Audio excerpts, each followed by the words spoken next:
اسی زمانے میں عرب کی سلطنت میں ایک عالی شان گھر تھا جو دیکھنے والے کو اپنی شان کا گہرا احساس دلاتا تھا۔ اس گھر میں پریشا نامی ایک لڑکی رہتی تھی۔ وہاں وہ جتنی دیکھنے میں خوبصورت تھی اتنا ہی دل بھی خوبصورت، سادہ اور نہایت صاف دل کی مالک، وہ ایک مالک لڑکی جو بس دوسروں کے لیے جینا ہی اچھی طرح جانتی تھی۔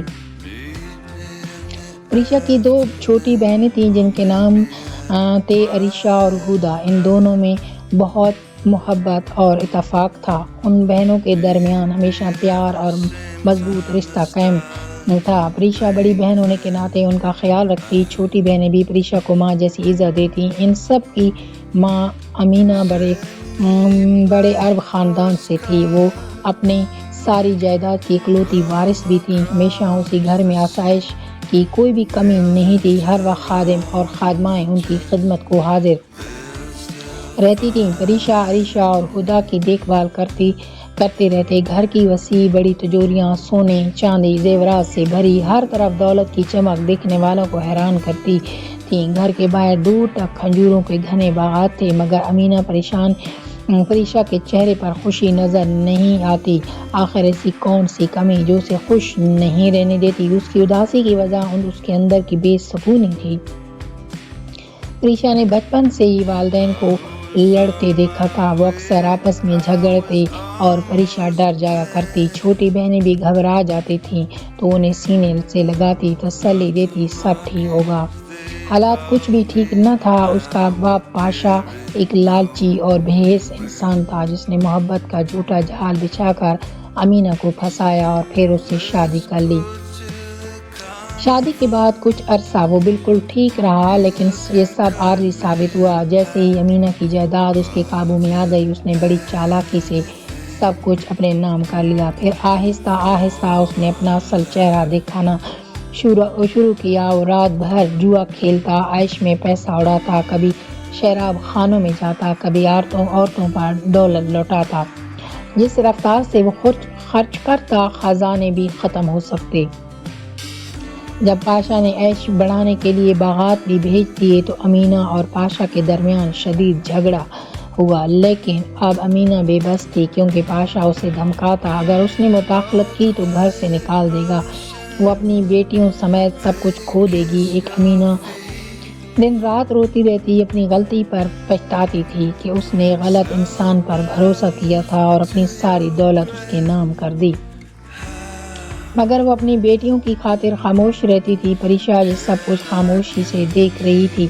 اپنی باپ کی بے حس ماں کا درد اور حالات، یہ سب دیکھ کر وہ اندر ہی اندر ٹوٹ رہی تھی۔ شوہر کی لالچ اور بے وفائی سہتے سہتے امینا دن بدن بیمار ہوتی جا رہی تھی۔ اب پریشا اپنی ماں کا بھی خوب خیال رکھتی اور اپنی چھوٹی بہنوں کو ماں کی طرح سنبھالتی تاکہ ان کے ذہن پر برا اثر ہرگز نہ پڑے۔ ادھر پاشا کو کسی کی بھی فکر نہیں تھی۔ وہ پیسے کو پانی کی طرح بہاتا رہتا اور صرف عیش عشرت میں ہی مگن رہتا تھا۔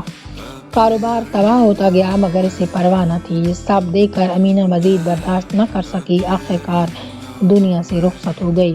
خاموشی سے جاتے جاتے وہ پریشا کو ذمہ داری سونپ گئی۔ اپنی چھوٹی بہنوں کی نگہبانی اس کے سپرد کی۔ جب پریشا یا عریشہ ہدا آگے بڑھ کر صفائی دیتی تو پاشا مزید غصہ کرتا اور وہاں سے چلا جاتا۔ دوسری طرف ایزابیلا اپنی چالاکیوں اور اداؤں سے آہستہ آہستہ ساری جائیداد اپنے نام کرواتی چلی گئی۔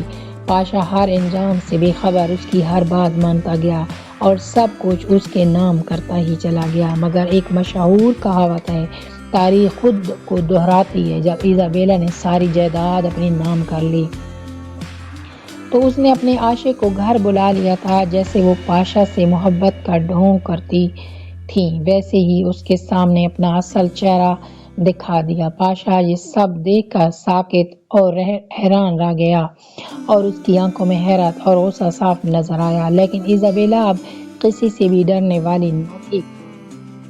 وہ اس گھر کی مالک بن چکی تھی۔ مکمل طور پر اس نے پاشا کو دھکے دے کر گھر سے نکالا اور کہا، اب اس گھر پر صرف میرا ہی حق ہے۔ اسی لمحے پاشا کو اپنے کیے کا احساس ہوا۔ جو بیج اس نے بویا اب کاٹنے کا وقت آ گیا۔ وہ اپنی بیٹیوں کے ساتھ در بدر ہونے پر مجبور ہوا۔ انہوں نے قیمتی چیزیں بھی بیچ دیں۔ مجبوری کے تحت پھر ریگستان کی طرف سفر شروع کر دیا، سب جہاں ایک چھوٹا سا مٹی کا گھر ان کا منتظر کیوں تھا، کیونکہ ان کے پاس کوئی اور ٹھکانہ نہ تھا۔ پریشا اور اس کی بہنیں باپ کے ساتھ وہاں رہیں۔ سب بہت زیادہ غمزدہ اور خاموش رہنے لگے۔ خاموشی زندگی کا حصہ بن چکی تھی۔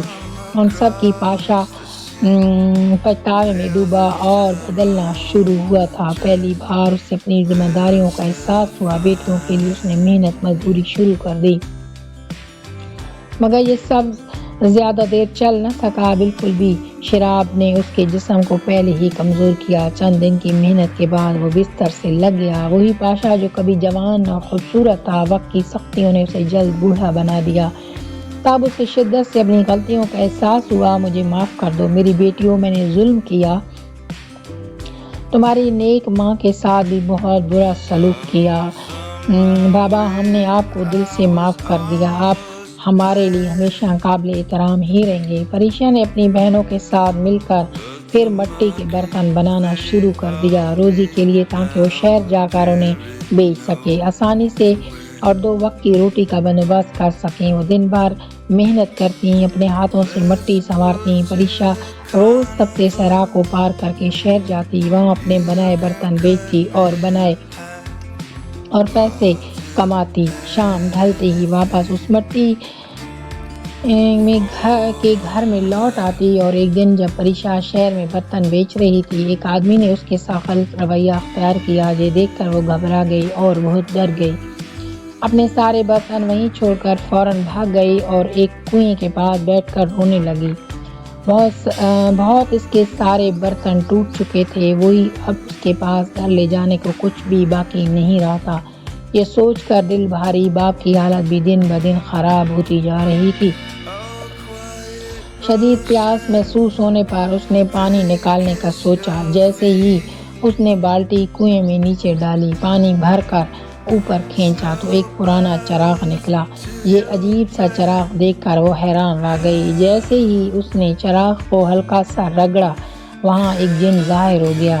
یہ دیکھ کر وہ چونک گئی اور دل میں سوچنے لگی، یہ سب آخر کیا ہے؟ جن نے کہا، تم نے مجھے آزاد کیا، آج میں تمہاری مدد کر سکتا ہوں۔ 3 خواہشیں پوری، مگر ہر مدد کی ایک ضروری شرط بھی ہوتی ہے۔ اس نے پوچھا، تم کیا مانگنا چاہتی ہو؟ اب پریشا نے سوچ کر کہا، کیا میری ماں واپس آ سکتی ہے اور سب کچھ پہلے جیسا ہو سکتا ہے؟ جن نے جواب میں بتایا، میں مردوں کو زندہ نہیں کر سکتا، یہ میری طاقت سے باہر بات ہے، لیکن میں دنیاوی خواہشیں آسانی سے پوری کر سکتا ہوں۔ پھر اس نے اپنی شرط بھی واضح کر دی۔ اسے یہ شرط سن کر پریشا کچھ پریشان سی ہو گئی، مگر اسے اپنی بھوکی بہنیں اور بیمار باپ یاد آیا۔ اس نے دل میں سوچا، اگر میری قربانی سے سب کچھ ٹھیک ہو سکتا ہے تو مجھے یہ منظور ہے۔ چنانچہ اس نے ہاں کہہ دی، دل مضبوط کر دیا اور کہا وہ چاہتی ہے سب حالات بہتر ہو جائیں۔ وہ واپس اپنے مٹی کی گھر کی طرف چلی، کیونکہ جن کہہ چکا پہلی خواہش پوری ہو گئی۔ جب وہ اپنے گھر کے قریب پہنچی تو رک گئی۔ جہاں مٹی کا گھر تھا وہاں اب ایک شاندار محل، اس کے گرد کھجور کے درخت اور ہریالی، اور وہ آہستہ آہستہ آگے بڑھی اپنے گھر والوں کو دیکھنے۔ جیسے ہی اندر داخل ہوئی، بہنیں اسے دیکھ کر لپٹ گئیں۔ انہیں کچھ بھی یاد نہ تھا، پرانے حالات کا کوئی نشان۔ ان کا باپ بھی اب بالکل پہلے سے مختلف تھا، نرم دل اور محبت کرنے والا انسان بن چکا تھا۔ یہ سب کچھ دیکھ کر پریشا دل سے مطمئن ہو گئی۔ پھر اس نے دوسری خواہش کے لیے جن بلایا اور کہا وہ چاہتی اپنی بہنوں کی شادیاں سلطنت کے شہزادوں سے ہوتی دیکھیں۔ جلد ہی اس کی یہ خواہش بھی فوراً پوری ہو گئی۔ عریشہ اور ہدا کی شادیاں شہزادوں سے ہوئیں۔ اب پریشا خوش بھی تھی اور مطمئن بھی۔ اس نے بہنوں کو الوداع کہا جاتے ہوئے اور بتایا وہ ایک ضروری کام سے جا رہی ہے۔ پھر اس نے تیسری خواہش کے لیے جن بلایا، کہا میرے گھر والوں کے ذہن سے میری یاد ہمیشہ کے لیے مٹا دو تاکہ وہ غمگین نہ ہوں۔ جیسی ہی خواہش پوری ہوئی، وقت رخصت آ گیا۔ ایک روشنی پھیلی اچانک اور جن اسے لے گیا۔ وہ اسے خوبصورت اور دلکش محل میں لایا، جو ہیروں موتیوں سے بنا ہوا شاندار محل تھا۔ یہ محل دیکھ کر وہ حیران رہ گئی، مکمل، ہر طرف چمک دمک اور قیمتی پتھروں کی جھلک، اور اس نے وہاں جن کے ساتھ رہنا شروع کیا، جن شاہی لباس میں کسی شہزادے جیسا لگتا تھا۔ پریشا اسے محل کی چمک دمک میں کھو گئی۔ اس کا کمرہ بھی بہت زیادہ عالی شان تھا۔ پھر اس نے ایک ایسا کمرہ دیکھا جو بہت ہی محل سے بھی نئے شاندار، اور وہ بہت خوبصورت تھا۔ اس نے ایک کمرہ دیکھا جو خاص تھا، وہ قیمتی لباسوں سے بھرا ہوا ایک عجیب کمرہ تھا۔ اس نے پہلے کبھی ایسے خوبصورت لباس نہیں دیکھے۔ اسے ایک لباس بہت زیادہ پسند آ گیا تھا۔ اس نے وہ لباس پہن لیا اور مسکرا دی، اور وہ اس لباس میں بہت زیادہ حسین لگ رہی تھی۔ اب پریشا خوش رہنے لگی تھی اپنی دنیا میں۔ پریشا اور جن سارا دن باتیں کرتے رہتے، مگر جن نے اسے رات کو آنے سے روکا کہ نہ وہ اسے دیکھ سکتی نہ آ سکتی۔ ایک دن جن نے اس سے پوچھا، یہ سوال، انسان تو اکثر لالچی ہوتے ہیں دنیا میں، مگر تم نے اتنی بڑی قربانی کیسے دے دی؟ پریشا نے مسکرا کر نرمی سے جواب دیا، اپنوں کی خوشی کے لیے قربانی، خوش نصیبی۔ دن گزرتے گئے، آہستہ وقت چلتا ہی رہا۔ جن کے ساتھ رہتے ہوئے 98 دن گزر گئے۔ اس کے دل میں خیال آیا، آخر جن اسے رات کو کیوں نہیں دیکھتا؟ اسی سوچ کے ساتھ اس کے کمرے میں گئی، دروازے کے باہر کھڑی ہو کر سوچنے لگی۔ وہ دروازہ سیاہ کرسٹل سے بنا ہوا چمک رہا تھا۔ کافی دیر سوچنے کے بعد اس نے فیصلہ کیا وہ اندر جائے اور حقیقت جان لے۔ وہ آہستہ سے اندر کمرے میں داخل ہو گئی۔ اندر جا کر جو دیکھا وہ حیران رہ گئی۔ یہ خوبصورت شہزادہ بستر پر سو رہا تھا، موتیوں سے بنا بستر چمک رہا تھا۔ روشنی جیسے ہی شہزادے نے اسے دیکھا فوراً اٹھا، اور وہ پریشان اور بے چین سا لگ رہا تھا، وہاں جیسے کوئی راز اس کے سامنے کھل گیا۔ پھر اس نے کہا، پریشا، کاش تم صبر کرتی 3 دن اور تو جادو ٹوٹ جاتا اور 101 راتیں مکمل ہو جاتی آسانی سے۔ اب مجھے ڈھونڈنا مشکل ہو جائے گا تمہارے لیے۔ 7 صحرا پار کرنا، 7 سروں کا ستار مجھے ڈھونڈنا، بار بار 7 سال انتظار کرنا۔ یہ کہہ کر وہ فوراً کبوتر بن کر اڑ گیا۔ پریشا حیران وہی کھڑی سوچتی رہی، یہ کیا تھا؟ جیسے ہی وہ غائب ہوا، روشنی پھیل گئی اور وہ خود کو صحرا میں پا گئی۔ وہ ساکت کھڑی رہی، کچھ بھی سمجھ نہ آیا۔ اب اس کے پاس کوئی راستہ نہ تھا، وہ گھر واپس نہیں جا سکتی تھی کیونکہ ان کی یادوں سے وہ مٹ چکی تھی، اور شہزادے کا بھی کوئی پتہ نہیں تھا۔ یہ سوچ کر وہ پھوٹ کر روئی۔ اب بات صرف جادو توڑنے کی نہیں رہی، بلکہ اسے شہزادے سے محبت ہو چکی تھی۔ اس نے ہمت کی اور سفر شروع کیا۔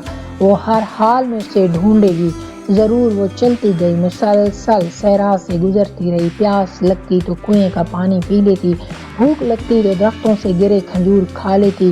اب اسے اپنی جان کی کوئی فکر نہیں تھی۔ اس نے ایک ایک کر کے صحرا پار کیا، مختلف سلطنتوں میں جا کر لوگوں سے پوچھی، کیا کوئی 7 سروں کا ستار جانتا ہے، یا کسی نے ایسا شہزادہ کہیں دیکھا ہے؟ مگر کہیں سے کوئی بھی جواب نہ ملا۔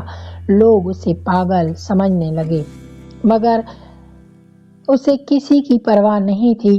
اب اس نے اپنا سفر جاری رکھا، مسلسل۔ آخر 7واں صحرا پھر بھی پار کر لیا، مگر وہاں پہنچ کر ہمت جواب دے گئی۔ شدید پیاس کی وجہ سے وہ گر گئی اور وہ بے ہوش ہو کر زمین پر لیٹ گئی۔ اسی دوران ایک عجیب نقاب پوش عورت آئی۔ وہ آہستہ آہستہ چلتی ہوئی اس کے پاس آئی، وہ اس کے قریب بیٹھ گئی خاموشی سے۔ پھر اس نے کہا، زمین پھٹنے کی آگ بڑھے، پہاڑ چلے گا، راستہ خود بن جائے گا آگے۔ یہ کہہ کر وہ ریت بن کر بکھر گئی۔ پریشا نے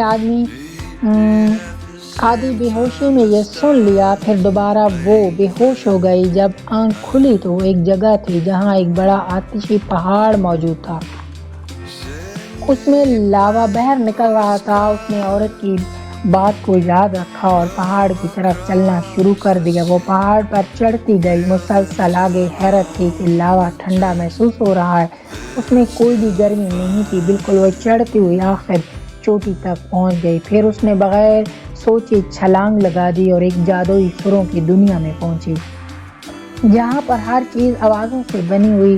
وہ حیران ہو کر آگے بڑھتی گئی۔ وہاں پھر اس نے ایک بوڑھی عورت کو دیکھا، وہ ایک بینچ پر بیٹھی ریاض کر رہی تھی۔ اس نے آنکھیں کھول کر اس سے پوچھا، بیٹی تمہیں کیا چاہیے؟ یہاں کیوں آئی ہو تم؟ پریشا نے کہا، مجھے شہزادے کے بارے میں بتائیں، 7 سروں کا شہزادہ کہاں ہے؟ مجھے بتائیں۔ بوڑھی عورت نے کہا، وہ یہاں موجود نہیں۔ پھر اس نے پوچھا، تم کیسے جانتی ہو؟